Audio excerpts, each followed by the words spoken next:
Hoodlums shove him. Little did they suspect. He's a taekwondo master just holding back. Arthur Jenkins kept his eyes downcast as he shuffled through the buzzing corridors of Northwood Academy, his scuffed boots barely making a sound on the tiled floors. He stood around 5 feet 5 inches tall and likely weighed no more than 125 pounds fully clothed. His light brown hair flopped loosely across his forehead, partially concealing soft blue eyes that seemed to absorb everything but revealed little. Most students at Northwood barely registered his presence, which suited Arthur just fine. What they couldn't discern beneath his baggy hoodies and well-worn jeans was 10 solid years of taekwondo instruction. What they didn't know was that his reserved attitude stemmed not from timidity, but from the unwavering discipline his master had ingrained in him since he was a child. What they failed to grasp was that Arthur preferred silence because he was acutely aware of his own capabilities. "Just make it through today," Arthur murmured to himself as he made his way toward his assigned locker. Northwood Academy accommodated over 1,900 students, the vast majority of whom had grown up together in this close-knit New Hampshire town.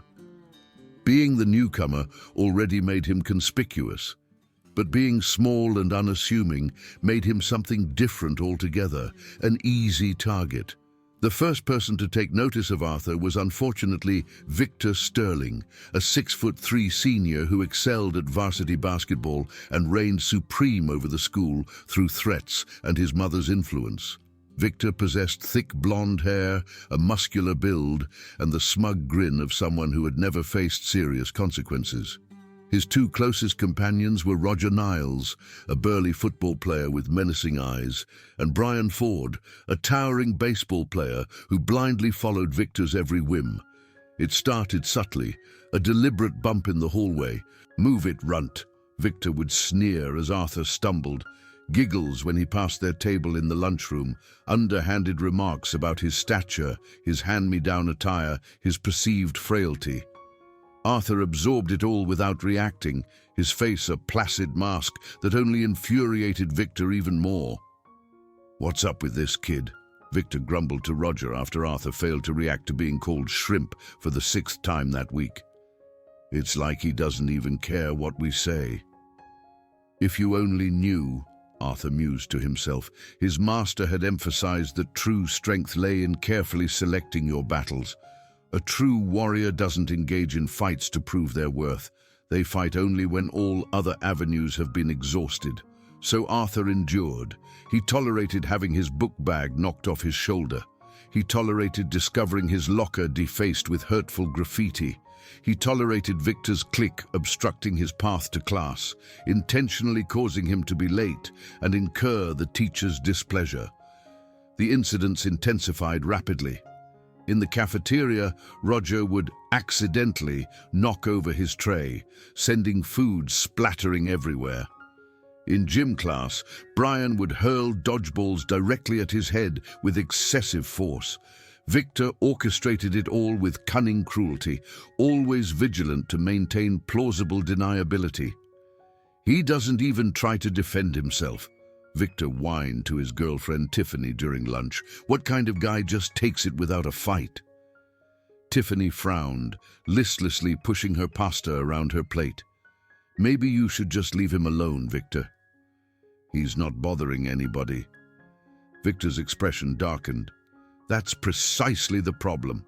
He acts like he's above it all, like he's better than us. Someone needs to knock him down a peg." Arthur overheard every word from 4 tables away. His heightened awareness, honed through years of rigorous training, picked up on conversations that others missed.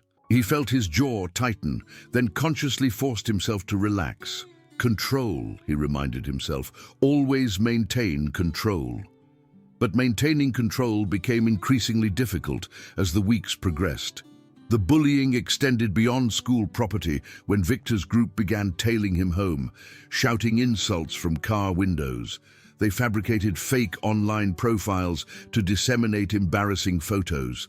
They spread rumors that he was withdrawn, on medication, that his family was embroiled in some kind of scandal. The teachers seemed oblivious or reluctant to intervene.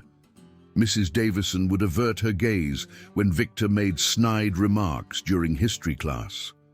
Coach Johnson never noticed when Roger intentionally fouled him during basketball. Even Principal Thompson would simply nod and continue walking when witnessing blatant harassment. "They're all complicit in the same system," Arthur concluded bitterly. "Victor's mother is on the school board. I'm just some new kid from out of state." The final straw occurred on a drizzly Wednesday in October. Arthur was heading to art class when he spotted Victor's group strategically positioned near the main entrance. Victor leaned against the wall with his signature sneer, while Roger and Brian guarded the narrow doorway. Arthur briefly considered turning around, but he was already running late for a project presentation. "Just walk past them," he told himself. As Arthur approached, Victor deliberately stepped directly into his path. "Well, well, if it isn't our favorite little shrimp," Victor announced loudly, his voice echoing through the foyer. "How's your day treating you, Artie boy?" Arthur kept his gaze fixed forward and attempted to sidestep, but Brian blocked his path. "Victor asked you a question, freak," Brian growled.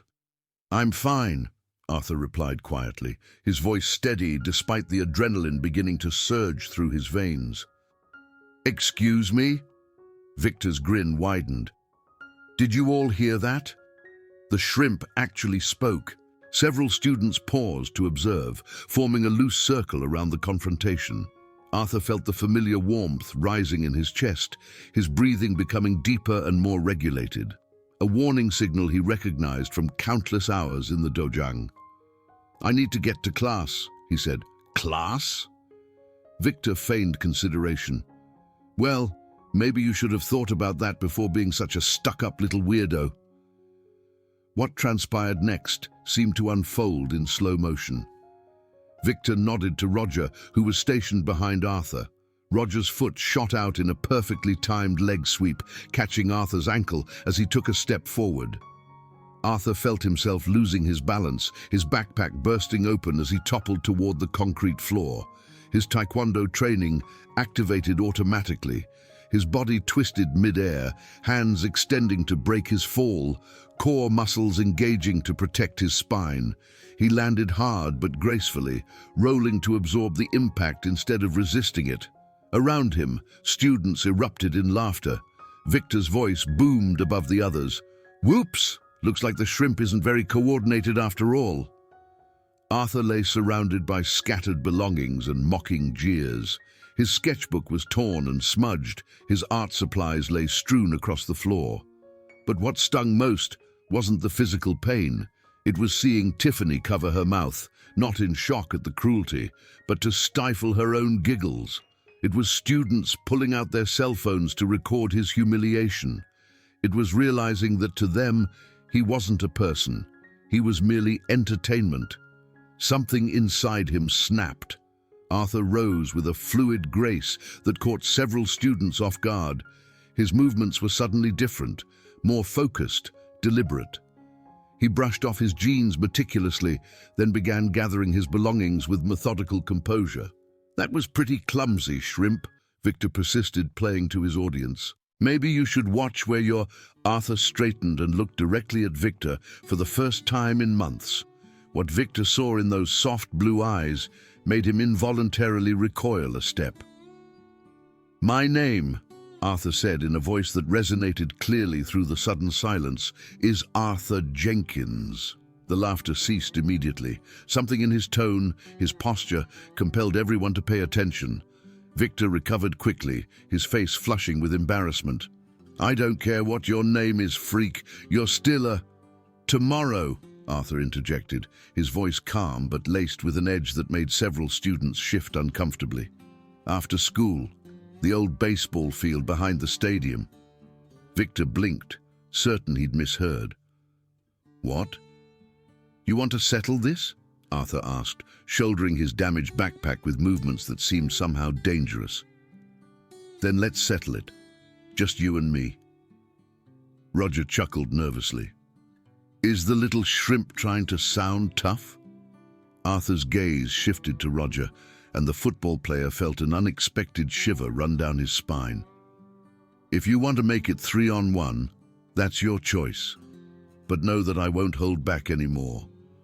The word anymore hung in the air like a threat, implying capabilities none of them had suspected. Victor's face was flushed, trapped by his reputation and the throng of students watching expectantly. You're out of your mind if you think I'm wasting my time fighting some scrawny transfer student. Then stop bothering me, Arthur said simply. Your choice. He turned and walked away, leaving Victor standing with his mouth agape and his friends looking uncertain. News spread through Northwood Academy like wildfire. The quiet new kid had challenged Victor Sterling. By day's end, everyone was buzzing about it. Some students were eager to see Victor finally get his comeuppance. Others were planning to record what they assumed would be an inevitable beatdown. That evening, Arthur spent time in his family's garage, a cramped space converted into a makeshift dojang with mats, a punching bag, and basic training equipment. His mother, Eleanor Jenkins, observed from the doorway as Arthur practiced his forms. Something happened today, Eleanor remarked. Arthur paused in his stretching. I challenged someone to a fight. Eleanor nodded slowly. And why? Because ignoring them wasn't working anymore, Arthur replied. They tripped me in front of half the school today. Everyone laughed. And tomorrow you intend to harm this boy? Arthur considered the question carefully. I intend to defend myself. What happens to him depends on how far he's willing to take it. Eleanor smiled faintly. Your self-control has always been your greatest asset, son. But remember, once you reveal what you're capable of, there's no turning back.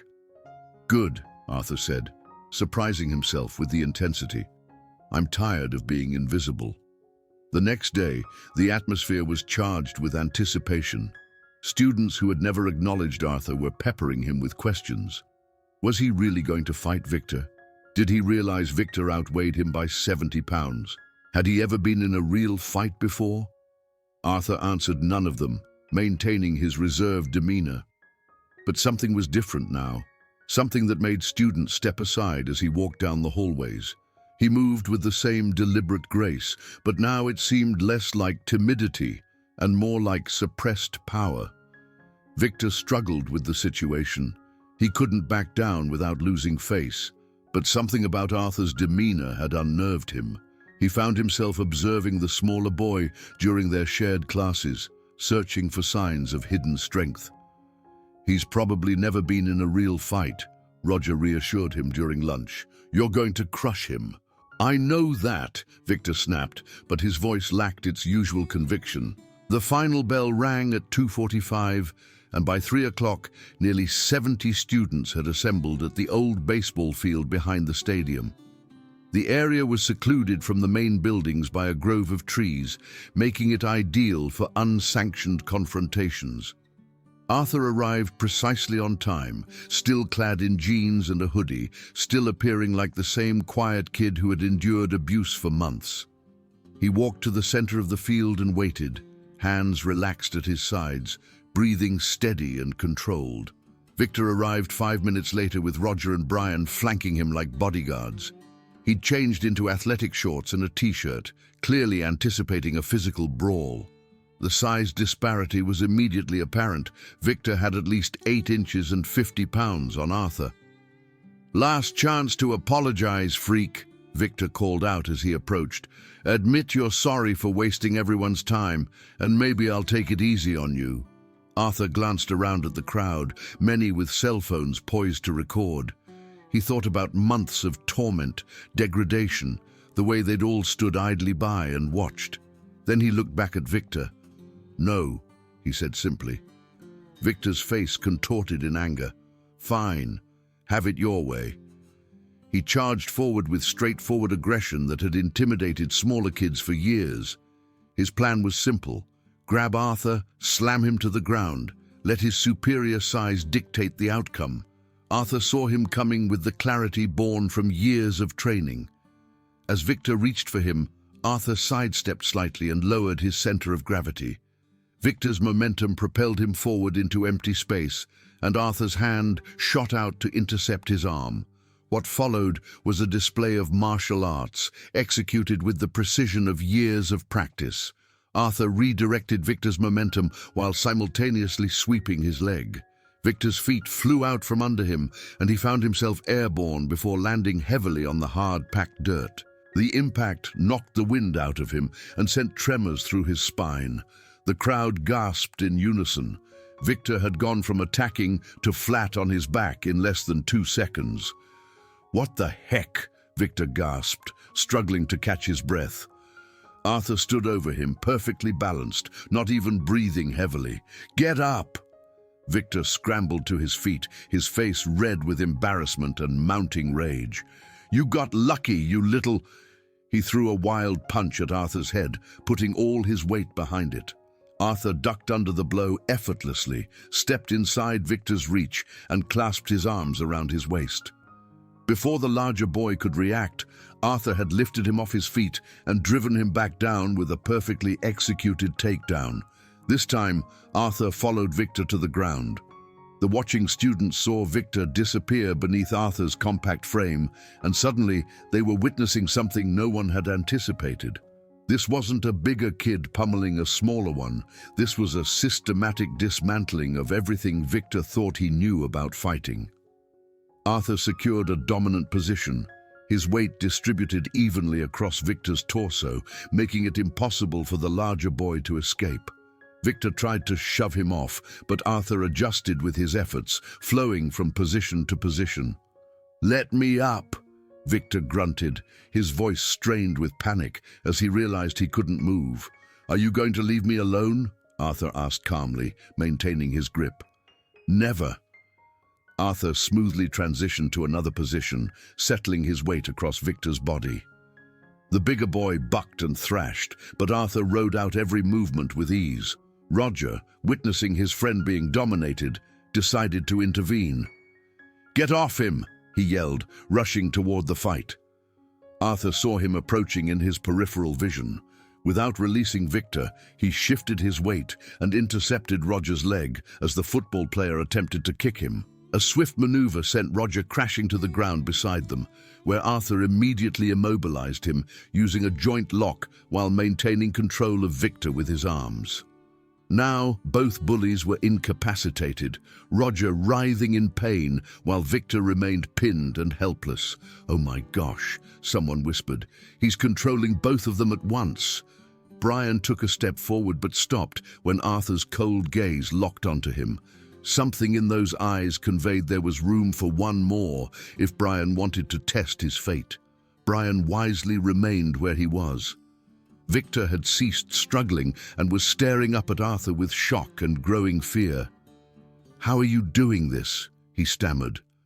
10 years of taekwondo training," Arthur replied matter-of-factly. "My master taught me that fighting is about technique, not brute strength." Several students pulled out their phones to search for information about the martial art. Within moments, someone exclaimed, "Holy cow, Taekwondo is one of the most effective martial arts in the world. It's designed to let smaller people beat bigger ones." The revelation spread through the crowd like a shockwave. Arthur wasn't just some quiet transfer student. He was a trained martial artist who had been holding back this entire time. Victor's face had paled beneath Arthur's weight. I didn't know." "Of course you didn't," Arthur said, his voice still even but carrying years of pent-up frustration. "You never bothered to learn anything about me. You just saw someone quiet and small and decided I'd make an easy target." He leaned closer, his voice dropping so only Victor could hear. "But here's what you're going to learn today. Being quiet doesn't equate to being weak. And being small doesn't mean being helpless." Arthur stood up smoothly, releasing Victor completely. The bigger boy scrambled backward on his hands and knees, putting distance between himself and this person who had just completely shattered his perception of the world. "This is over," Arthur announced to the crowd. Anyone who has a problem with me can address it face to face, like a civilized person. Anyone who thinks they can bully me or anyone else at this school." He looked directly at Roger, who was still writhing in pain and clutching his arm. "Well, you've seen what happens." He picked up his backpack and started walking toward the school building. The crowd parted before him. "Wait!" Victor called out, his voice cracking.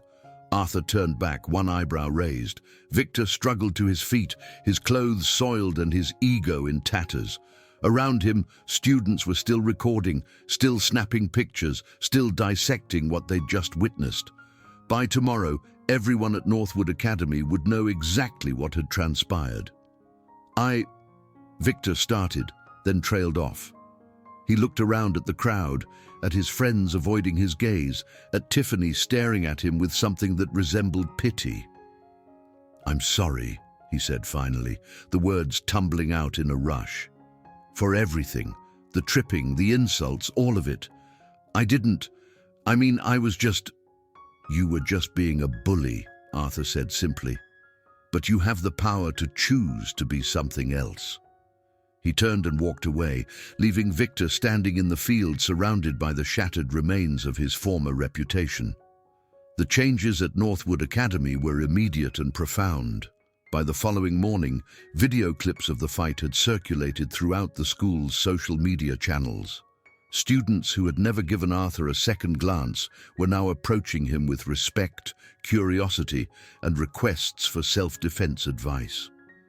Victor found himself in the unfamiliar position of being the subject of whispered conversations. The story had become embellished in the retelling. Some versions had Arthur simultaneously defeating all three bullies. Others claimed he'd acquired his skills from covert military operatives. But the most significant change was within Victor himself. The humiliation of being defeated in front of the entire school had shattered something fundamental in his worldview. For the first time, he understood what it felt like to be powerless, to be at someone else's mercy. 3 days after the fight, Victor found Arthur eating lunch alone in the library. "Can I sit here?" Victor asked quietly. Arthur looked up from his physics textbook and gestured to the empty chair. Victor sat down heavily, his usual swagger completely gone. "I wanted to thank you," he said after a moment. Arthur raised an eyebrow. "Thank me? For not hurting me worse than you did? For not embarrassing me more than you had to?" Victor's voice was subdued. "I've been thinking about what you said, about choosing to be something else." Victor paused. "I talked to Tiffany about what I did to you, about what I've been doing to kids like you for years. She told me she'd been ashamed to be with me for months." Arthur waited, saying nothing. "I also talked to my mother," Victor continued. "Told her what happened, what I'd been doing. She was—" Victor's voice cracked. "She was disgusted with me. Said she didn't raise me to be a coward who preys on people smaller than me." "Your mother is correct," Arthur said simply. "I know." Victor looked directly at Arthur. "I want to do better. I want to be a better person. I just don't know how." Arthur considered this.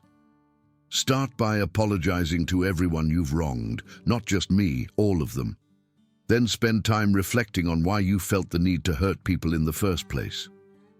Victor nodded slowly. "And if some of them refuse to forgive me?" "Then you live with that," Arthur replied. "That's part of accepting responsibility for your actions." Over the following weeks, Northwood Academy settled into a new equilibrium. Victor kept his word, seeking out students he'd tormented and offering sincere apologies. Some accepted them, others declined. He joined the school's conflict resolution program and began volunteering at a local community center. Roger and Brian gave Arthur a wide berth, but ceased their harassment of other students altogether. News had spread about Arthur's skills, and the knowledge that a skilled martial artist was watching served as a powerful deterrent. Arthur found that his life at Northwood had transformed completely. Students who had once ignored him now nodded respectfully as he passed. Teachers who had overlooked the bullying now made efforts to include him in class discussions. He even received an invitation to join the wrestling team, though he politely declined. "Why don't you want to compete?" Coach Johnson asked. Arthur considered it. "Because I didn't learn to fight to win competitions," he said finally. "I learned to protect myself and others. There's a distinction."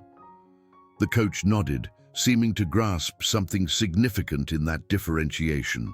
On a Thursday afternoon in November, Arthur was walking to his bicycle when he witnessed a familiar scene unfolding near the school's main entrance. A group of junior basketball players had cornered a scrawny freshman, pushing him back and forth while taunting his attempts to retrieve his dropped eyeglasses. Arthur paused, observing. The freshman looked terrified, but was trying to defend himself, much as Arthur had for months before reaching his breaking point. Not anymore, Arthur thought. He walked over with the same measured confidence he'd discovered weeks earlier. "Is there a problem here?" he asked calmly. The juniors turned to face him, their expressions shifting from amusement to unease as they recognized him. Everyone at Northwood knew Arthur Jenkins now. "No problem," the apparent leader said quickly. "We were just joking around." "It doesn't appear he's enjoying himself," Arthur observed, gesturing toward the freshman still searching for his glasses. The junior glanced between Arthur and his friends, assessing odds he didn't like. "Whatever, this is boring anyway." They departed without another word, leaving Arthur and the freshman alone. Arthur knelt down and helped locate the missing glasses, handing them to the younger boy with a slight smile. "You okay?" The freshman nodded gratefully. "Thanks. I'm Kyle, by the way." "Arthur and Kyle. If they bother you again, come find me." Kyle's eyes widened. "Really? Really? Nobody should have to endure that alone." As Arthur walked to his bicycle, he reflected on how much had changed since that day in October when Victor's group had tripped him near the foyer. He discovered that strength wasn't solely about knowing how to fight. It was about choosing when to fight, and more importantly, choosing what to fight for. He'd also learned that sometimes the only way to cease being a victim was to refuse to be one, regardless of the repercussions. The skills his master had imparted were merely tools. What mattered was possessing the courage to employ them when necessary. Most importantly, he realized that true strength meant defending others, not just himself. The quiet kid who had once endured abuse in silence had evolved into someone others could rely on for protection and justice. As he rode home, Arthur smiled slightly, imagining his mother's reaction when he recounted the encounter with the juniors. Eleanor would be proud, not just of her son's martial arts skills, but of his judgment in employing them. "A true warrior doesn't engage in fights to prove their worth," Arthur recalled his master saying. "They fight only when fighting is the sole remaining option." Today, fighting had been the sole remaining option for Kyle, and Arthur had been there to provide it. The transformation was complete. The shrimp had become the shark, but more importantly, the victim had become the protector. 24,818 characters in original text, 26,088 characters in transformed text.